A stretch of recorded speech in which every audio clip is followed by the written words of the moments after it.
जय हिंद साथियों, आप सभी का स्वागत हमारे YouTube चैनल पर। आज से हम लोग रेलवे और एसएससी जीडी या अन्य एग्जाम को टारगेट करते हुए प्रीवियस ईयर जीके के प्रश्न हल करने की और उनसे बनने वाले सारे महत्वपूर्ण प्रश्न जो एग्जाम में आए हुए हैं और जो आने वाले हैं उनको भी देखेंगे। तो आइए देखते हैं। पहला प्रश्न दिया गया है, बचपन बचाओ आंदोलन की शुरुआत किसने की थी? तो बचपन बचाओ आंदोलन की शुरुआत की गई थी कैलाश सत्यार्थी के द्वारा। तो कैलाश सत्यार्थी के द्वारा बचपन बचाओ आंदोलन की शुरुआत की गई थी। अब बात करेंगे, कैलाश सत्यार्थी जो है, इन्हें बचपन बचाओ आंदोलन के लिए नोबेल पुरस्कार मिला था शांति के क्षेत्र में। तो यहाँ पे इन्हें सन 2014 में शांति का नोबेल पुरस्कार मिला था, शांति का नोबेल पुरस्कार। अब बात करें शांति का नोबेल पुरस्कार 2014 में और किसे मिला था, तो 2014 में कैलाश सत्यार्थी के साथ साथ पाकिस्तानी नागरिक मलाला यूसुफजई को मिला था। मलाला यूसुफजई को शांति का नोबेल पुरस्कार मिला था और इनकी उम्र 17 वर्ष थी। तो पूछा जाता है सबसे कम उम्र में नोबेल पुरस्कार प्राप्त करता कौन है, तो मलाला यूसुफजई है। सभी के लिए प्रश्न है, मलाला यूसुफजई की याद में मलाला दिवस कब मनाया जाता है? अगला प्रश्न ध्यान देंगे, यहाँ से कौन सा बनेगा, तो आंदोलन में अगर हम बात करें तो पर्यावरण से संबंधित कई सारे आंदोलन चलाए गए थे, जिसमें बात करें चिपको आंदोलन की। चिपको आंदोलन जो था पेड़ों की कटाई से संबंधित था। यह शुरू हुआ था उत्तराखंड के रैनी गांव से। उत्तराखंड के रैनी गांव चमोली जिले से शुरू हुआ था चिपको आंदोलन। चिपको आंदोलन में पेड़ों की कटाई का विरोध किया गया था। अब इसके प्रमुख नेता जो थे, गौरा देवी प्रमुख नेतृत्वकर्ता थी और इनके साथ साथ थे चंडी प्रसाद भट्ट और सुंदरलाल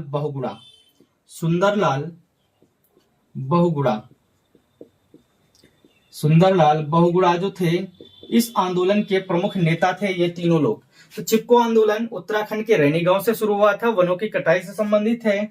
गौरा देवी, चंडी प्रसाद भट्ट, सुंदरलाल बहुगुणा इस आंदोलन के नेतृत्वकर्ता थी। अगर प्रमुख नेतृत्वकर्ता पूछेंगे तो गौरा देवी बताएंगे। आइए एक और आंदोलन देख लेते हैं, नर्मदा बचाओ आंदोलन। नर्मदा बचाओ आंदोलन की शुरुआत मध्य प्रदेश में हुई थी।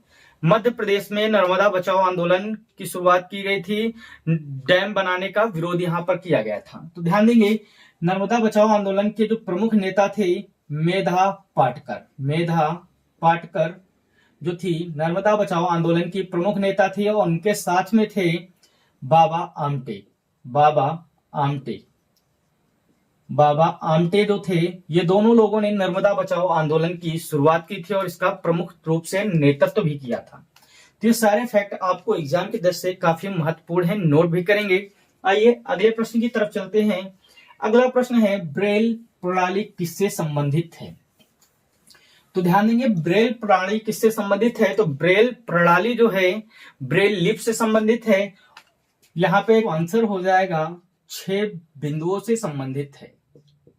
ब्रेल लिपि जो थी 6 बिंदुओं से संबंधित थी। इस ब्रेल प्रणाली या ब्रेल लिपि का आविष्कार लुईस ब्रेल के द्वारा किया गया था। लुईस ब्रेल के द्वारा इसका आविष्कार किया गया था। लुईस ब्रेल कौन थे, तो फ्रांस के अंधे टीचर थे जिनके द्वारा इसकी शुरुआत की गई थी। लुईस ब्रेल के जन्म दिवस पर ब्रेल दिवस मनाया जाता है। तो लुईस ब्रेल कहाँ के थे, तो फ्रांस के नागरिक थे और इनके जन्म दिवस पर ब्रेल दिवस मनाया जाता है। ब्रेल दिवस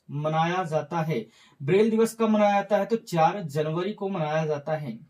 लुईस ब्रेल के द्वारा ब्रेल लिपि का आविष्कार किया गया था, जो कि डाट पद्धति पर आधारित थी, जो कि बिंदुओं पर आधारित थी। और इस जो यह पद्धति थी, यह अंधों के पढ़ने की लिपि थी। आगे ध्यान देंगे, अगला प्रश्न जो हमारा दिया गया है, एकला चलो रे गीत किसने लिखा? तो एकला चलो रे गीत लिखा गया था रविन्द्रनाथ टैगोर के द्वारा, जिन्हें कवि गुरु के नाम से जाना जाता है। विश्व कवि के नाम से या कवि गुरु के नाम से जाना जाता है। ध्यान देंगे, यहाँ पे एकला चलो जो गीत है इसको लिखा था रविन्द्रनाथ टैगोर ने। रविन्द्रनाथ टैगोर को कवि गुरु के नाम से जाना जाता है। यहाँ पे लिखेंगे RN टैगोर, रविन्द्रनाथ टैगोर, इनके द्वारा लिखा गया था एकला चलो रे गीत। यह बंगाल में बंगाल की क्रांति का गीत था। ये काफी महत्वपूर्ण गीत है और इन्हीं के द्वारा लिखा गया था भारत का राष्ट्रगान। भारत का राष्ट्रगान कौन सा है? तो जनगण मन है। किसके द्वारा लिखा गया? रविन्द्रनाथ टैगोर के द्वारा लिखा गया। इन्होंने ही बांग्लादेश का भी राष्ट्रगान लिखा है, अमार सोनार बांग्ला। याद रखेंगे, बांग्लादेश का राष्ट्रगान क्या है? तो अमार सोनार बांग्ला है। किसके द्वारा लिखा गया? तो रविन्द्रनाथ टैगोर के द्वारा लिखा गया। जो राष्ट्रगान रविन्द्रनाथ टैगोर ने लिखा, इसे सबसे पहले किस पत्रिका में प्रकाशित किया गया था? तो भारतीय जो राष्ट्रगान था, इसे सबसे पहले तत्वबोधिनी पत्रिका में प्रकाशित किया गया था। तत्वबोधिनी पत्रिका में सर्वप्रथम इसे प्रकाशित किया गया था। भारत में सर्वप्रथम राष्ट्रगान कब गाया गया था? पहली बार राष्ट्रगान कब गाया गया था? तो पहली बार राष्ट्रगान 1911 ईस्वी में कांग्रेस के कोलकाता अधिवेशन में गाया गया था, जबकि वंदे मातरम कांग्रेस के कोलकाता अधिवेशन में भी गाया गया था। याद रखेंगे। अब यहाँ पे हम बात कर लेते हैं प्रमुख गीतों की। तो जैसे कि एक गीत है हमारा अय मेरे वतन के लोगों। इस गीत को किसके द्वारा लिखा गया था? तो गीत है अय मेरे वतन के लोगों, मेरे वतन के लोगों। यह गीत लिखा गया था प्रदीप कुमार के द्वारा। अगला गीत है सारे जहां से अच्छा। सारे जहां से अच्छा, इस गीत को लिखा गया था मोहम्मद इकबाल के द्वारा। मोहम्मद इकबाल के द्वारा लिखा गया था। अगला है सरफरोशी की तमन्ना। सरफरोशी की तमन्ना अब हमारे दिल में है। इस गीत को लिखा गया था बिस्मिल अजीमाबादी के द्वारा, ना कि राम प्रसाद बिस्मिल के द्वारा। तो ध्यान देंगे, राम प्रसाद बिस्मिल ने क्या किया था? इस गीत को फेमस किया था, लेकिन इस गीत के जो लेखक हैं वह है बिस्मिल अजीमाबादी। याद रखेंगे, बिस्मिल अजीमाबादी के द्वारा यह गीत लिखा गया था। अब यहीं पे बात करेंगे झंडा गीत। झंडा गीत किसके द्वारा लिखा गया था? तो झंडा गीत क्या है? झंडा ऊंचा रहे हमारा। यह गीत लिखा गया था श्यामलाल गुप्ता पार्षद के द्वारा। श्यामलाल गुप्ता पार्षद के द्वारा लिखा गया था यह गीत। याद रखेंगे, काफी महत्वपूर्ण गीत हैं जिनसे एग्जाम में बहुत बार प्रश्न पूछे गए हैं और रिपीटेड प्रश्न हैं। तो आइए अगले प्रश्न की तरफ चलते हैं। अगला प्रश्न है, भारत की पहली फिल्म राजा हरिश्चंद्र के निर्देशक कौन थे? तो भारत की जो पहली फिल्म थी वो मूक फिल्म थी, यानी इसमें आवाज नहीं थी। तो इसका नाम था राजा हरिश्चंद्र और इसके निर्देशक थे दादा साहब फाल्के। तो ध्यान देंगे, राजा हरिश्चंद्र फिल्म कब आई थी? तो 1913 में आई थी। इसके निर्देशक थे दादा साहब फाल्के। दादा साहब फाल्के। दादा साहब फाल्के जो थे, भारतीय फिल्म के पिता के नाम से इन्हें जाना जाता है, या भारतीय फिल्म का पितामह कहा जाता है। तो इन्हें भारतीय फिल्म जगत का पितामह कहा जाता है। फिल्म जगत का पितामह कहा जाता है। पितामह कहा जाता है किसको? दादा साहब फाल्के को। अब बात करेंगे दादा साहब फाल्के जो थे, इनका मूल नाम क्या था? तो इनका मूल नाम था धुंडी राज गोविंद फाल्के। गोविंद फाल्के इनका मूल नाम था। दादा साहब फाल्के के नाम पर फिल्म के क्षेत्र में भारत में सबसे बड़ा पुरस्कार दिया जाता है दादा साहब फाल्के पुरस्कार। तो इनके नाम पर जो फिल्म के क्षेत्र में सबसे बड़ा पुरस्कार दिया जाता है भारत में, उसकी शुरुआत सन 1969 में हुई थी। यानी दादा साहब फाल्के पुरस्कार की शुरुआत कब हुई? 1969 में। यह पहली बार दिया गया था देविका रानी रोरिक को। देविका रानी रोरिक को दिया गया था। देविका रानी रोरिक को पहली बार 1969 में दादा साहब फाल्के पुरस्कार दिया गया था। यहीं पे यदि पूछ लिया जाए दादा साहब फाल्के पुरस्कार से सम्मानित पहले अभिनेता कौन है? ये हुई पहली अभिनेत्री। अगर अभिनेता की बात करें तो अभिनेता थे पृथ्वीराज कपूर। पृथ्वीराज कपूर। दादा साहब फाल्के पुरस्कार से सम्मानित पहले अभिनेता पृथ्वीराज कपूर, पहली अभिनेत्री देविका रानी रोरिक। लेकिन यहीं पे ओवरऑल की अगर बात करें, दादा साहब फाल्के पुरस्कार पहली बार किसे दिया गया? तो 1969 में दिया गया था देविका रानी को, और उसके बाद दिया गया था पृथ्वीराज कपूर को। तो याद रखेंगे, दादा साहब फाल्के पुरस्कार की शुरुआत कब हुई? 1969 में। दादा साहब फाल्के का मूल नाम धुंडीराज गोविंद फाल्के। इन्हें भारतीय फिल्म का पितामह कहा जाता है। यहीं पे अगर हम बात करें यहीं पे बात करें भारत की पहली बोलती फिल्म कौन सी थी, भारत की पहली बोलती फिल्म कौन सी थी, तो भारत की पहली बोलती फिल्म थी आलम आरा। आलम आरा भारत की पहली बोलती फिल्म। इसके निर्देशक थे अर्देशियर ईरानी। अर्देशियर ईरानी। भारत की पहली बोलती फिल्म आलम आरा और पहली मूक फिल्म राजा हरिश्चंद्र। याद रखेंगे। अगला है भारत का पहला 3D नाटक कौन सा था। 3D नाटक, इसका नाम था माय डियर कुट्टी चातन। कुट्टी चातन। माय डियर कुट्टी चातन भारत का पहला 3D नाटक था। अब आइए ध्यान देते हैं, भारत का जो फिल्म जगत का पितामह है दादा साहब फाल्के को कहा जाता है। यहीं पे अगर हम बात करें, भारत में जो फिल्म का क्षेत्र है फेमस, उसे क्या कहा जाता है, तो बॉलीवुड कहा जाता है। इस बॉलीवुड को अमेरिका के हॉलीवुड की उपाधि दी गई। तो पूछा गया क्वेश्चन, भारत का हॉलीवुड किसे कहा जाता है, तो मुंबई को। भारत का हॉलीवुड किसे कहा जाता है, तो ये मुंबई को कहा जाता है। जबकि भारत का टॉलीवुड अगर पूछा जाए, टॉलीवुड, तो भारत का टॉलीवुड कहा जाता है कोलकाता को। ये काफी महत्वपूर्ण प्रश्न है जो कि एग्जाम में बार बार रिपीट किए गए हैं। आशा करता हूं कि आपको ये वीडियो काफी अच्छी लग रही होगी, आप आनंद से पढ़ रहे होंगे। आइए ध्यान देंगे, अगला प्रश्न क्या है। अगला प्रश्न है बिल्किस ईदी क्या है।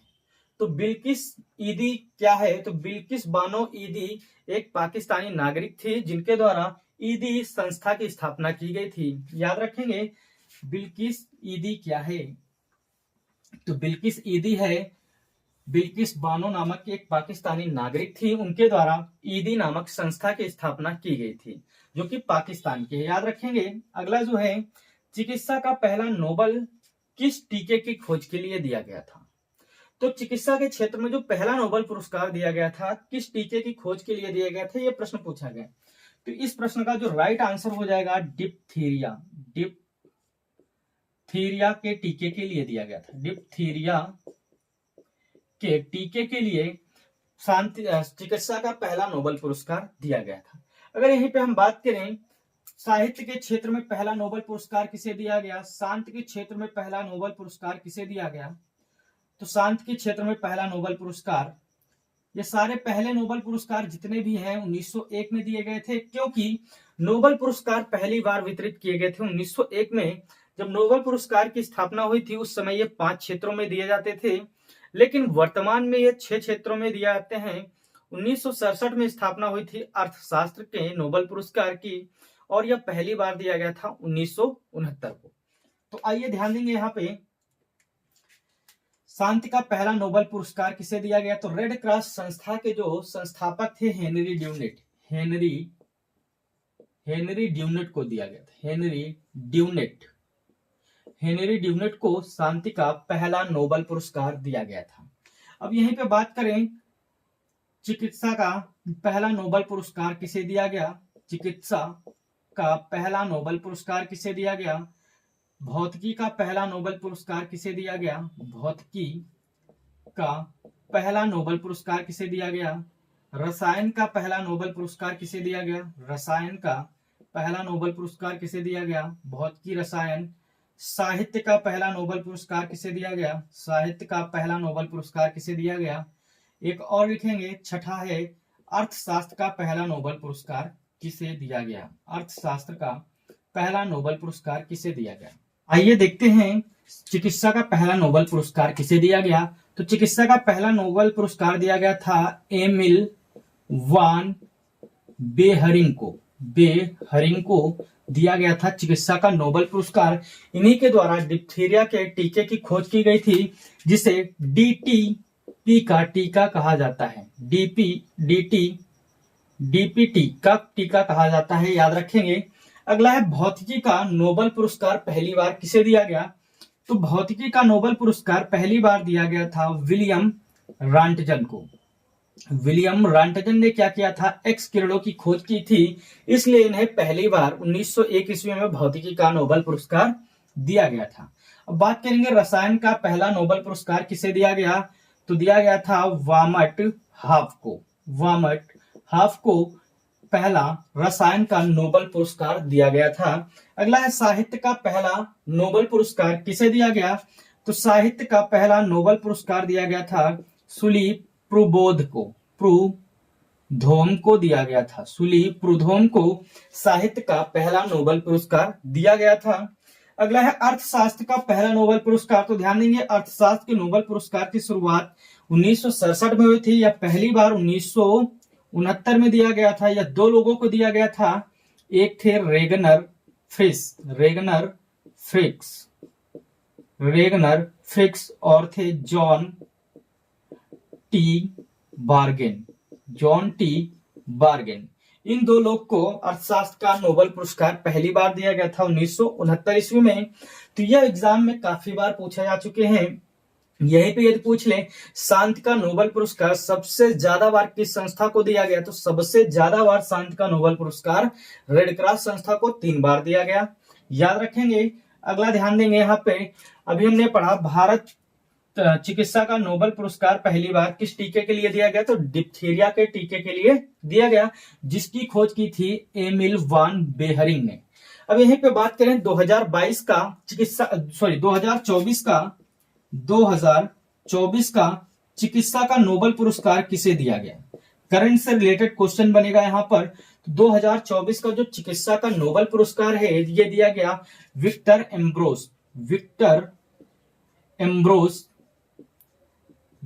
एम्ब्रोस और गैरी रुकवन को दिया गया। इन दो लोग को चिकित्सा के क्षेत्र में 2024 का नोबेल पुरस्कार दिया गया। अब यहाँ पे ध्यान देंगे जो शांति का नोबेल पुरस्कार है ये नॉर्वे की राजधानी ओस्लो में दिया जाता है।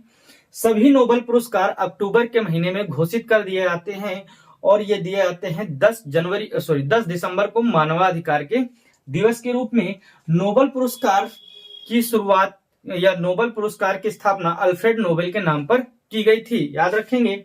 नोबेल पुरस्कार जो है ये स्वीडिश बैंक के द्वारा दिए जाते हैं, जबकि शांति का नोबेल पुरस्कार नॉर्वे की राजधानी ओस्लो में दिया जाता है। अगला ध्यान देंगे प्रश्न, अगला है उर्दू को ... के रूप में जाना जाता है। तो अब उर्दू को किस रूप में जाना जाता है यह प्रश्न पूछा गया। तो आइए देखते हैं। ध्यान देंगे उर्दू को लश्करी जबान कहा जाता है। उर्दू को के रूप में जाना जाता है, तो आंसर है लश्करी जबान के रूप में जाना जाता है। लश्करी जबान के रूप में उर्दू को जाना जाता है। ये काफी महत्वपूर्ण प्रश्न है। उर्दू जो है हमारे देश की द्वितीयक भाषा है, जबकि प्राथमिक भाषा की बात उत्तर प्रदेश की प्राथमिक भाषा या पूरे देश की बात करें तो हिंदी। आगे ध्यान देंगे देश का पहला तैरता प्राथमिक विद्यालय कहां पर स्थापित किया गया है।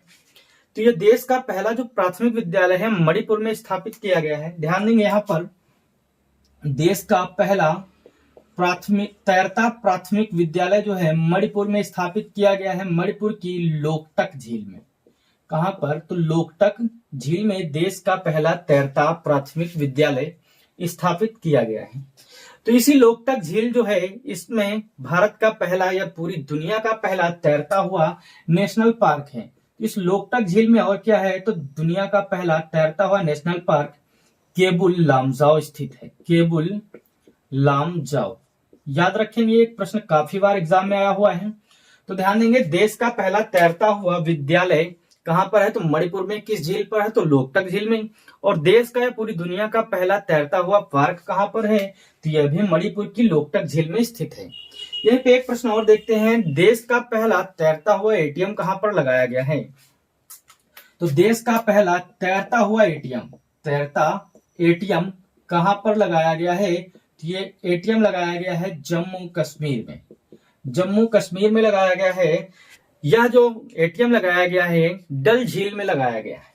कहां पर लगाया गया है, तो जम्मू कश्मीर में डल झील में लगाया गया है, याद रखेंगे। तो यहां से 3 प्रश्न पढ़े। देश का पहला तैरता विद्यालय मणिपुर में है, लोकटक झील में। देश का पहला तैरता नेशनल पार्क केबुल लामजाओ कहां पर है, तो ये भी लोकटक झील मणिपुर में है। देश का पहला तैरता एटीएम लगाया गया है, स्टेट बैंक का एटीएम ही है, एसबीआई का एटीएम है, और ये जम्मू कश्मीर की डल झील में स्थापित किया गया है। तो आइए अगला प्रश्न देखते हैं। अगला प्रश्न है, कौन सा शहर डेट्रॉइट ऑफ एशिया के नाम से जाना जाता है। डेट्रॉइट ऑफ एशिया के नाम से जाना जाता है। कौन सा शहर है? तो उस शहर का नाम है चेन्नई। चेन्नई को डेट्रॉइट ऑफ एशिया के नाम से जाना जाता है। इसका आंसर रहेगा चेन्नई। अब ध्यान देंगे डेट्रॉइट क्या है? तो अमेरिका का एक शहर है जो कि वाहन या ऑटोमोबाइल के क्षेत्र के रूप में जाना जाता है। उसी की उपाधि भारत में दी गई है, यानी भारत में सर्वाधिक ऑटोमोबाइल का उत्पादन चेन्नई में होता है, इसलिए इसे एशिया का डेट्रॉइट या भारत का डेट्रॉइट के रूप में जाना जाता है। यह डेट्रॉइट शहर है, कहाँ का है? तो यह अमेरिका का शहर है डेट्रॉइट। याद रखेंगे, काफी महत्वपूर्ण है। अब ध्यान देंगे चेन्नई शहर की स्थापना किसने की थी? तो की थी फ्रांसिस डे ने। फ्रांसिस डे ने चेन्नई शहर की स्थापना की थी। चेन्नई शहर को पहले किस नाम से जाना जाता था? तो चेन्नई शहर को पहले मद्रास के नाम से जाना जाता था। मद्रास का नाम बदलकर चेन्नई शहर की स्थापना फ्रांसिस डे द्वारा की गई थी। अब यहाँ पे जो अगला प्रश्न हमारा बनेगा, चेन्नई जो है पूरे भारत का पहला नगर निगम है। याद रखेंगे चेन्नई देश का पहला नगर निगम है। देश का पहला नगर निगम है। नगर निगम। ये पहले बात करें नगर पालिका देश की पहली कौन सी है? तो चेन्नई।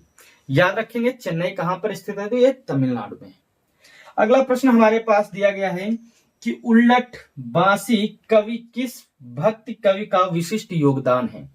यानी उल्लट बांसी जो कवि है वो किस भक्ति कवि का विशिष्ट योगदान है?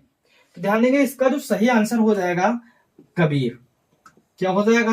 कबीरदास। सॉरी, ध्यान देंगे यहां पर इसका जो सही आंसर रहेगा वो होगा कबीर दास। कबीर दास। उलट बांसी कवि की बात करें तो यानी वह कवि जो अपनी भाषा में किसी भी चीज को उल्टे ढंग से बताए। जैसे कबीर दास ने एक दोहा कहा, कबीर दास की उल्टी बानी बरसे कंबर भीगे पानी। तो उलटी बांसी, उलट भाषा या उल्टी भाषा का जो कवि है उसे उलट बांसी कहेंगे। यहां पर जो आंसर रहेगा कबीर दास। बात करेंगे कबीर दास जो है इनका जन्म कहां पर हुआ था? तो कबीर दास का जो जन्म हुआ था कई किताबों में अलग अलग दिया गया है, लेकिन जो एग्जाम में सही किया गया है वो मगहर वाराणसी। मगहर वाराणसी में इनका जन्म हुआ था। कबीर दास के गुरु का नाम क्या था? तो कबीर दास के गुरु का नाम था रामानंद। कबीर दास के गुरु का नाम था रामानंद। और यहाँ पे बात करें कबीर दास जो थे इनका पालन पोषण किसके द्वारा किया गया था? तो कबीर दास का पालन पोषण किया गया था। पालन पोषण, कबीर दास का पालन पोषण नीरू और नीमा नामक दो जुलाहों के द्वारा कबीर दास का पालन पोषण किया गया था। कबीर दास की प्रमुख रचनाएं हैं साखी, शबद, रामायणी और बीजक। याद रखेंगे। आइए एक बार फिर से रिवाइज करते हैं। ध्यान देंगे बचपन बचाओ आंदोलन की शुरुआत किसके द्वारा की गई थी? तो कैलाश सत्यार्थी के द्वारा की गई थी। ब्रेल प्रणाली किससे संबंधित है? तो ये बिंदुओं से संबंधित है। कितने बिंदुओं से? तो 6। एकला चलो रे गीत किसके द्वारा लिखा गया? तो रविन्द्रनाथ टैगोर के द्वारा लिखा गया। यहीं पर हमने बताया कि झंडा गीत, झंडा ऊंचा रहे हमारा, किसके द्वारा लिखा गया? तो श्यामलाल गुप्ता पार्षद के द्वारा लिखा गया। और यहीं पर आपने देखा कि आए मेरे वतन के लोगों गीत किसके द्वारा लिखा गया? तो यह गीत लिखा गया था प्रदीप कुमार के द्वारा। अगर यहीं पे हम बात करें सारे जहां से अच्छा जो गीत है वो किसके द्वारा लिखा गया? तो मोहम्मद इकबाल के द्वारा लिखा गया। एक सॉन्ग है सरफरोशी की तमन्ना, इस पर काफी लोग गलत आंसर देते हैं। इसको लिखा गया था बिस्मिल अजीमाबादी के द्वारा और इस गीत को फेमस किया गया था राम प्रसाद बिस्मिल के द्वारा। सभी के लिए होमवर्क रहेगा, राम प्रसाद बिस्मिल को किस जेल में फांसी दी गई थी? याद रखेंगे। अगला, भारत की पहली फिल्म राजा हरिश्चंद्र के निर्देशक कौन थे? तो भारत की पहली फिल्म राजा हरिश्चंद्र के निर्देशक थे दादा साहब फाल्के। इनको कहा जाता है धुंडी राज गोविंद फाल्के। अगला है बिल्किस ईदी क्या है? तो पाकिस्तान की नागरिक बिल्किस बानो के द्वारा एक संस्था की स्थापना की गई जिसे बिल्किस ईदी का नाम दिया गया। याद रखेंगे। अब यहीं पर थोड़ा सा पाकिस्तान से संबंधित कुछ फैक्ट देख लेते हैं यहाँ पर, क्योंकि पाकिस्तान से संबंधित बहुत सारे फैक्ट हमारे एग्जाम में पूछे जाते हैं। बात करेंगे पाकिस्तान की, तो पाकिस्तान की स्थापना कब हुई? तो पाकिस्तान एक स्वतंत्र राज्य बना 14 अगस्त 1947 को। स्वतंत्र देश बना 14 अगस्त 1947 को। पाकिस्तान जो शब्द है वो किसके द्वारा दिया गया? पाकिस्तान शब्द दिया गया था चौधरी रहमत अली के द्वारा। चौधरी रहमत अली के द्वारा दिया गया था। ये कैम्ब्रिज यूनिवर्सिटी के छात्र थे, इन्हीं के द्वारा पाकिस्तान शब्द दिया गया। अब पूछा जाता है प्रश्न, पाकिस्तान के पहले गवर्नर कौन थे? या बात करेंगे पाकिस्तान के पहले गवर्नर। पाकिस्तान के पहले गवर्नर कौन थे? तो ये थे मोहम्मद अली जिन्ना। मोहम्मद अली जिन्ना। मोहम्मद अली जिन्ना ही मुस्लिम लीग में रहकर कांग्रेस में शामिल होकर पाकिस्तान की अलग मांग कर रहे थे। याद रखेंगे। अगला है, पाकिस्तान का सबसे बड़ा शहर कौन सा है? तो पाकिस्तान का सबसे बड़ा शहर है कराची। कई बार प्रश्न पूछा गया कराची किस नदी के किनारे है? तो आंसर है कराची सिंधु नदी के किनारे स्थित है। पाकिस्तान की राजधानी है इस्लामाबाद। इस्लामाबाद पाकिस्तान की राजधानी है। याद रखेंगे। पाकिस्तान के वर्तमान में प्रधानमंत्री कौन है? प्रधानमंत्री है वर्तमान में शहबाज शरीफ। शहबाज शरीफ पाकिस्तान के वर्तमान पीएम है। याद रखेंगे, ये काफी इंपॉर्टेंट प्रश्न है। अब ध्यान देंगे सभी। पाकिस्तान और भारत के बीच में सिंधु नदी जल समझौता हुआ था। इस सिंधु नदी जल समझौते को कराया गया था किसके द्वारा? तो विश्व बैंक के द्वारा सिंधु नदी जल समझौता पाकिस्तान और भारत के बीच कराया गया था। पाकिस्तान ने भारत के कुछ भाग पर कब्जा कर रखा, जिसे पीओके के नाम से जाना जाता है। और पीओके की जो राजधानी है मुजफ्फराबाद है। याद रखेंगे, पीओके की राजधानी क्या है? पीओके पाक अधिकृत कश्मीर की जो राजधानी है मुजफ्फराबाद है। मुजफ्फराबाद। ये प्रश्न भी कई बार एग्जाम में पूछा गया, काफी इंपॉर्टेंट रहेगा। आगे ध्यान देंगे। पाकिस्तान और भारत के बीच कई सारे युद्ध हुए, जिसमें एक युद्ध है पाकिस्तान और भारत के बीच 1971 का। 1971 का जो युद्ध हुआ था, इस युद्ध के तहत भारत की नौसेना ने पाकिस्तान की गाजी पनडुब्बी को हराया था और बांग्लादेश को एक पूर्णतः स्वतंत्र देश आजाद कराया था। याद रखेंगे, काफी महत्वपूर्ण प्रश्न पाकिस्तान से बनते हैं जो हमारे एग्जाम में पूछे जाते हैं। पाकिस्तान और भारत के बीच की जो सीमा रेखा है, इसका नाम है रेड क्लिफ। इसका निर्धारण सर रेडक्लिफ के द्वारा सन 1947 में किया गया था। आइए अगला प्रश्न देखते हैं। अगला है, देश का तैरता हुआ प्राथमिक विद्यालय कहां पर है? तो देश का पहला तैरता हुआ प्राथमिक विद्यालय जो है ये मणिपुर में है। मणिपुर की लोकटक झील में स्थित है। यहीं पे अगर हम बात करें मणिपुर के मुख्यमंत्री कौन है, तो एन वीरेन सिंह है। और मणिपुर के गवर्नर वर्तमान में है लक्ष्मण आचार्य। अगला है, कौन सा शहर डेट्रॉइट ऑफ एशिया के नाम से जाना जाता है? तो ये चेन्नई को डेट्रॉइट ऑफ एशिया, भारत का डेट्रॉइट कहा जाता है। और यह डेट्रॉइट शहर अमेरिका में है, जिसकी उपाधि भारत के चेन्नई को दी गई है। उलट बांसी कवि किसे कहा जाता है? तो उलट बांसी कवि कहा जाता है कबीरदास को। जन्म मगहर वाराणसी में हुआ था और इनका पालन पोषण किया था नीरू और नीमा नामक जुलाहे ने। तो यहां तक आपको वीडियो अच्छी लगी होगी। यदि वीडियो अच्छी लगे तो लाइक, सब्सक्राइब और शेयर करें। धन्यवाद।